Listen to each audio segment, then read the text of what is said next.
जय हिंद, वंदे मातरम, जय जगत। आज रतन कालबेलिया जी और गुरु महाराज, दो महाराज यहाँ हैं। जगदीश महाराज, आपका मांगू महाराज, आप इसी बस्ती के ही धार्मिक गुरु हैं, बस्ती में रहने वाले। आप इनके ही कास्ट के, इनके ही जाति वर्ग के नेता हैं, इनके समाज के प्रदेश अध्यक्ष हैं। और ये भीलवाड़ा से इस आगजनी की खबर सुनकर तुरंत दौड़कर यहाँ आए हैं और इनकी कहीं भी सुनवाई नहीं हो रही थी। ये अपना नेतृत्व प्रदान करते हुए लड़े हैं यहाँ के लोगों के लिए, और लड़ाई तक सीमित नहीं है। इन्होंने जो भी मदद होनी थी वो मदद करना शुरू कर दिया है। पीछे पूरे समाज के लोग इनके साथ जुड़े हुए हैं। 100 सीमेंट के कट्टे आज यहाँ उतारे गए हैं। इस जो राख बन चुकी है, यहाँ से जीवन को अंकुरित करने की कोशिश की जा रही है। जानते हैं 100 सीमेंट के चद्दर भी यहाँ उतारे गए हैं, और तमाम जो बजरी है वो भी यहाँ डाली गई है, और पानी के टैंक भी हम देख रहे हैं जगह जगह पर रखे हुए हैं। ये कार्य यहाँ जारी है, और ये कार्य, यही कार्य जब हम कार्य करते हैं, देशभक्ति की भावना से कार्य करते हैं, तो यही कार्य गिना जाता है। और ऐसे नेताओं की कमी है आज देश में। हम आए हैं, आगे की क्या कार्य प्रणाली रहेगी उसके बारे में जानकारी। पहले तो बहुत बहुत धन्यवाद।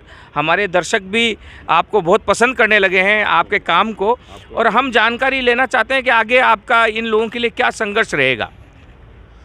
एक्चुअली में क्या, ये 1 तारीख की घटना थी।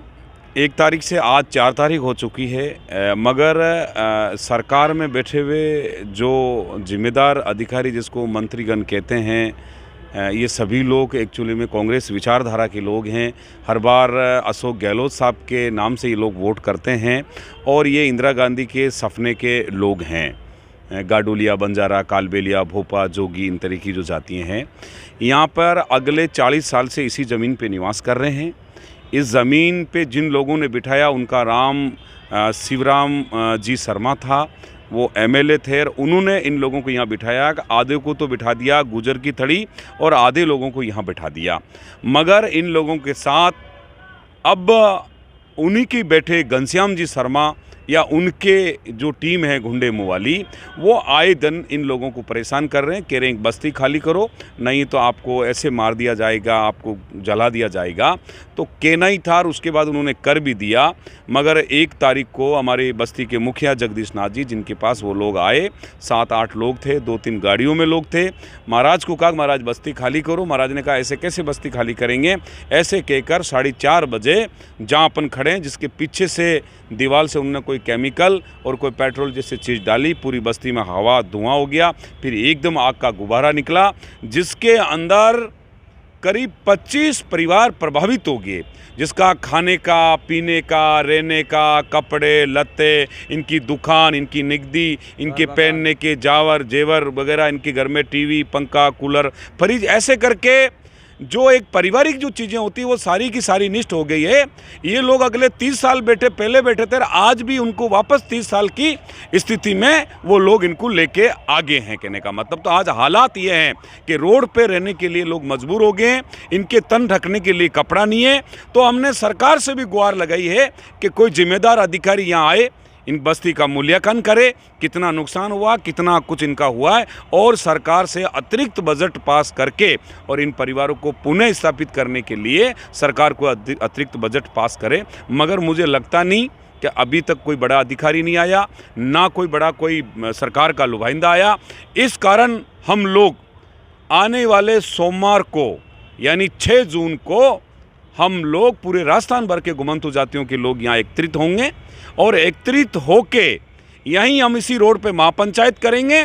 और ये जो भी हमारे सामान जो जले हैं, इन सारे सामानों को लेके हम माननीय मुख्यमंत्री महोदय के पास जाएंगे, सीएमआर।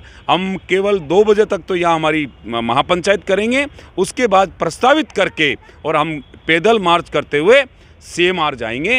ये हमारा सब लोगों का सोच है, और तब जाके न्याय, जब तक हमको नहीं मिलेगी तब तक हम लड़ेंगे। जिन लोगों ने हमें आग के हवाले किया, उनकी पूरी जांच हो, उन सब लोगों को जेल डाला जाए, और भविष्य के लिए इस तरह का करतूत नहीं करे। ये घटना केवल 1 तारीख की नहीं, ये घटना यही लोगों द्वारा 11 साल पहले भी इन्हीं बस्ती पे यहीं पे घटना कर दी गई थी और इनकी एक बच्ची थी वो आग में सुलग गई और कमिश्नर जहाँ जज साहब ने कमीशन बिठाया गया और जज साहब की अध्यक्षता में 5 लोग कोर्ट ने यहाँ आए और उन लोगों ने 17 झूंपड़ी इनकी मकान इनके पाए गए।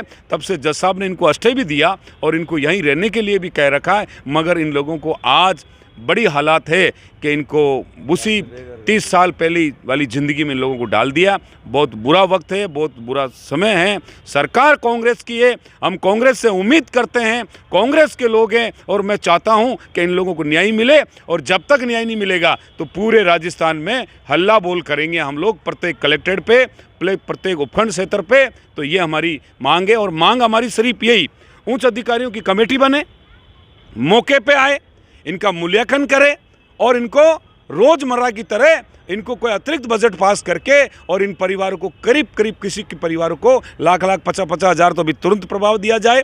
फिर इनके मुआवजे की अलग से सरकार इनका एक अतिरिक्त बजट पास करके इन लोगों को वापस दिया जाए। और जिन लोगों ने आग के हवाले हमारी बस्ती को किया है उनको सरकार कड़ी से कड़ी सजा दिलाए, कड़ी से कड़ी सजा दिला जाए।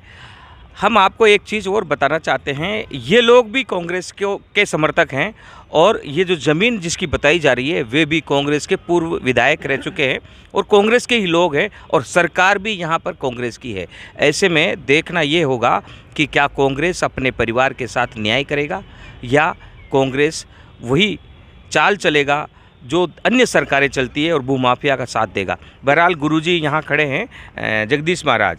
जगदीश महाराज, आप कब से इस लड़ाई को लड़ रहे हैं? कोर्ट में आपकी कौन पैरवी कर रहा है? किस तरीके से आप इस लड़ाई को आगे बढ़ा रहे हैं? अब आगे जो जैसा कि कहा जा रहा है कि कोर्ट ने आदेश दे दिया, उसके बारे में भी हमारे दर्शक जानना चाहते हैं। आगे आपका क्या स्टैंड रहेगा?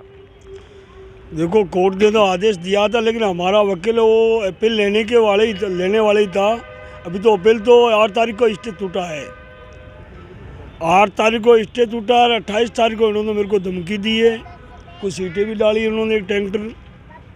और 1 तारीख को ये लोग आए हैं, 3 बजे मेरे माथा फोड़ी हुई है, मंदिर के सामने हुई, अंदर ज़बरदस्ती कर रहे थे।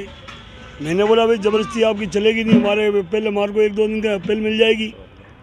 ये इन्होंने क्या किया, जेडीयू हमारे को हटाने के लिए जेडीयू को फाइल लगाई थी, हमारे वकील ने उसको रिजेक्ट करा दी, जेडीयू को रिजेक्ट करा दिया।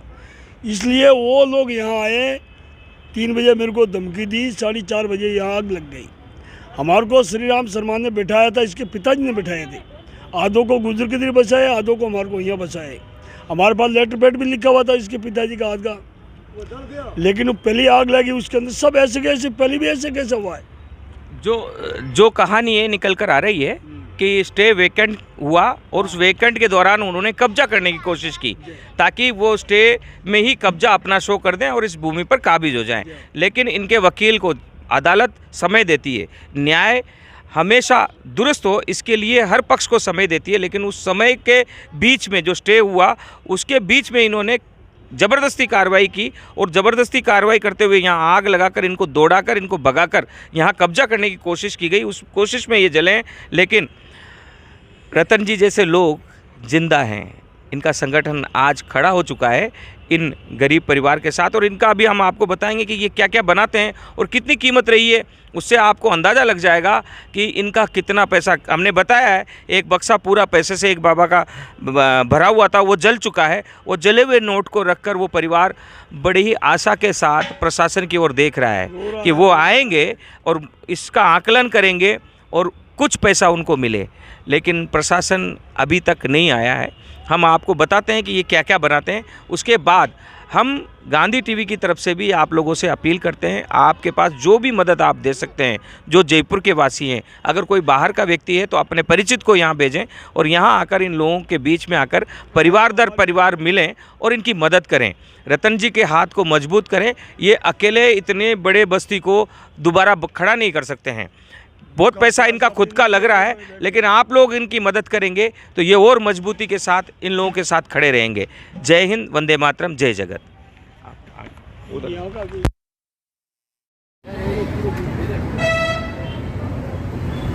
ये आप देख रहे हैं, ये जो यहाँ पर सजी हुई है, ये जो सोफे हैं, इसे कौन सा बांस कहते हैं, क्या है? बेत। बेत का बना हुआ है ये। इसकी एक कीमत, ये जो सामने सोफा दिख रहा है, इसकी कीमत क्या है? 18,000 का है। अच्छा, ये 18,000 का पूरा सेट है। ये 2 कुर्सी, और इसको ही ये बनाते हैं। पूरी बस्ती में यही काम होता है। और ये काम अब आप देख सकते हैं, यहाँ पर जितना सामान ये भरा हुआ है, लगभग इतना ही। हर जैसे देखो 18,000 की ये है, ये 1 2 3, ये 2200 का लैंप है। और ये जो लैंप है ये बता रहे हैं 2200 का है एक लैंप, ये जो बने हुए हैं। ये 1200 तो ये 1200 का लैंप है। इस तरीके से ये जो 400 का, और इस प्रकार से ये जो कीमत है ना, ये कीमत लोग बात क्या आकलन ये करेंगे कि बाहर से दिख रही है कच्ची बस्ती जैसी है, इसके अंदर कोई सामान नहीं है। ऐसा नहीं है। यहाँ पर ये जो सामान है, ये कच्चा माल लाते हैं, उसको बनाते हैं। बनाने के बाद जो बेचने की कीमत होती है, ये जो आप देख रहे हैं 18,000 रुपये। और ये जो मुड्डा है, इसकी क्या कीमत है? ये 400 रुपये का है। ये 400 रुपये का एक है। और इस प्रकार से ये बड़े भी हैं और छोटे भी हैं, और अलग से इसका मेज भी। और इसका चलन बहुत ज़्यादा है आजकल। ये टेबल 1000 रुपये की, ये 1000 रुपये का है। इस प्रकार से इसका चलन अधिक है। तो ये अधिक चलन को देखते हुए इसको बनाया जा रहा था। ये मुद्दा 1200। और ये जो बड़े मकान होते हैं, ये 1200 रुपये का मुद्दा बता रहे हैं। ये सारा यहाँ तमाम जमा हुआ है। आप सोच सकते हैं कि कितने लाख का एक गरीब व्यक्ति का माल जला है। और ये इसको बनाते हैं और बेचते हैं, ये कच्चा माल लाकर, और फिर जो पैसा मिलता है उससे ये कच्चे माल का पैसा भी देते हैं और अपने परिवार को भी पालते हैं। तो ये एक बहुत ही दयनीय अवस्था है। और सबसे बड़ी दयनीय अवस्था ये है कि अभी तक कोई प्रशासन का अधिकारी यहाँ आया नहीं है। तो ये हम आप लोगों तक पहुँचा रहे हैं। और हमारी जो गांधी टीवी की जो रिपोर्टिंग है, वो इसलिए है कि इनको वापस जीवन की मुख्य धारा में कैसे लाए, सरकार की मदद से, जनता की मदद से। ये बता रहे हैं। ये कितने का है? ये भी 30 रुपये फुट हम देते हैं, स्क्वायर फुट। 30 रुपये स्क्वायर फुट के हिसाब से ये बनाते हैं। ये गर्मी से बचने के लिए घरों में लगाया जाता है। एक साथ बहुत बड़ा, कितना? 22 लाख रुपए का जला है। ये 22 लाख रुपए का एक साथ बना के रखा हुआ था। और ये इस बस्ती का 22 लाख रुपए का माल पूरा जल गया है। तो ये जो आकलन है, ये करे सरकार। और सरकार आके आकलन करके इनको तुरंत ही इनको रोज़मर्रा में जीने के लिए इनके पास पैसा नहीं है, वो पैसा इनको दे। और उसके बाद में आकलन तुरंत करके इनको दोबारा अपने बिजनेस को शुरू करने के लिए एक आर्थिक पैकेज दे, क्योंकि ये गरीब लोग हैं। और ये जो दीवान है, ये कितने का है? ये दीवान 8,500 रुपये का है। 8,500 रुपये का ये दीवान बता रहे हैं। तो बड़ी ही मतलब आश्चर्यजनक बात तो यही है कि अभी तक प्रशासन का कोई व्यक्ति नहीं आया है। आप लोगों से हमारा निवेदन है कि आप लोग आएँ और यहाँ इन लोगों से मिलें, इनके दुख दर्द को बांटें। और जो भी आपके पास है, जितना भी, ये ज़रूरी नहीं है आप लाखों दें, लाखों इनका बर्बाद हुआ है, तो जितना आपकी हैसियत है उतना दें, वो बड़ा हो जाएगा और वह आपके जीवन में फलेगा। गरीबों की और असहायों की, बेसहारा और दुख से पीड़ित लोगों की जब हम मदद करते हैं तो ईश्वर हमारी मदद करता है। गांधी टीवी आपसे अपील करता है, आप आएँ, इन लोगों के साथ खड़े हों। जय हिंद, वंदे मातरम, जय जगत। ये जो आपको बताया गया है, ये एक हिस्सा है जो बचा रह गया, लगभग 10%। और उस हिस्से में जो बची हुई निशानियां हैं वो आपको दिखाई जा रही है। आप देख सकते हैं इनकी कितनी मेहनत लगी होगी, इनका कितना कच्चा माल जलकर राख हो गया है। इनकी बातों से लग रहा है कि ये कितने व्यथित हैं। आप आइए, इनकी मदद करिए।